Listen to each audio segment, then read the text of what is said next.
Let's analyse all of that for you now. Then our international affairs editor, Philip Turle, is with me here on set. Philip, start by reminding us of what Marine Le Pen and other members of her party are accused of and were found guilty of. Well, first of all, what she's actually facing as a result of the conviction that she's received from this judge in Paris at the tribunal last week.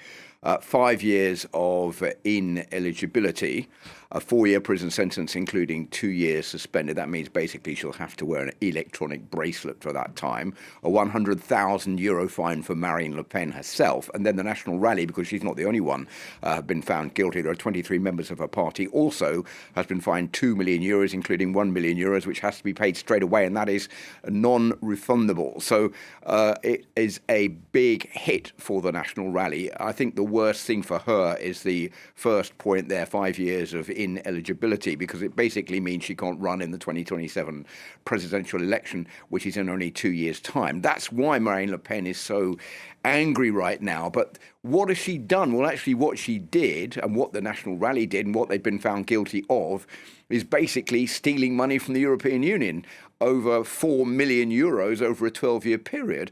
And their defence in front of the judge was very weak, lacklustre, lacking in substance, and basically the court found that they were guilty because they had no explanation as to why they'd taken this money. What was the money used for? It was supposed to be used for paying parliamentary assistants in Brussels, but it was in fact used to pay chauffeurs, to pay bodyguards, to pay assistants for the party in France, even fictitious jobs that the treasurer of the National Front at the time, who then became the treasurer of the National Rally, Warren de Saint-Just, said, well, this is very helpful having all this European money coming in to the coffers of the National Rally here in France, because we're a bit strapped for cash right now, so it's a big help.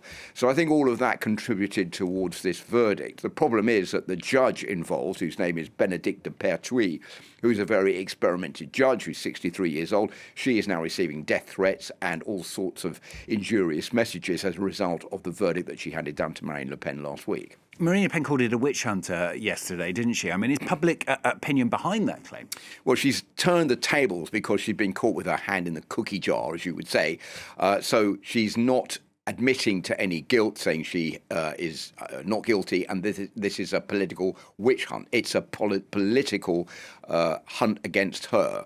But the problem is that 57% of French people, when asked, say yes, they think that Marine Le Pen merited the fine that she got and the sentence that she received, and they back the judge in this matter. So that's not good news for the National Rally. And the other point that is important to underline is that yesterday there were these meetings in Paris and elsewhere in France to support Marine Le Pen. Well, they weren't that well attended. 7,000 people, according to the National Rally in Paris, only 5,000 according to the police, which is well below what I think the National Rally would have hoped to see as a turnout for that rally. The point also, which is important to underline, is that Marine Le Pen has received support from many far-right politicians around the world, including Donald Trump, including J.D. Vance, the Vice President of the United States, including Elon Musk.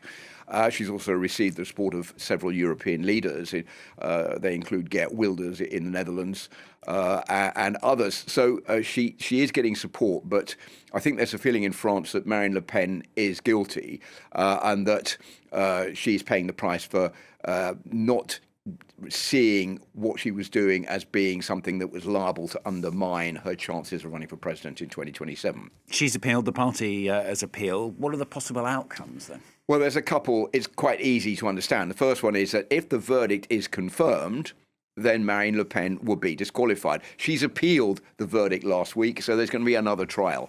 When is that trial going to be? Well, it looks like it could be next year. That's what she wants, because she's convinced the verdict will be overturned and she'll be able to run. If the verdict is not overturned, then there is a strong chance that she will still not be able to run in the presidential election. And the estimate is that verdict will not be overturned because of the lack of collaboration by the National Rally with the investigators into all of this, and the fact that their defence was very, very lacklustre. So the other question now is what will happen if it's not Marine Le Pen? Well, the answer to that is that there is a plan B. That plan B is Jordan Bardella, who is the president of the National Rally. Marine Le Pen is the president of the National Rally group in the National Assembly, and she's the de facto leader, but he is the president of the party. If there were a presidential election today, then Marine Le Pen would receive between 32 to 36% of the vote, Jordan Bardella between 31 and 35%. Both of those scores much higher than any other contestant in the election, some of those we were seeing in that report we just visioned. So the chances are that the National Rally would still be elected and Jordan Bardella would be then president of France and not Marine Le Pen. Problem here is that some within the National Rally aren't too keen on Jordan Bardella because of his youth, because of his inexperience. So we could see a split between the far right. So at the moment, many unanswered questions about where all this is going to end up.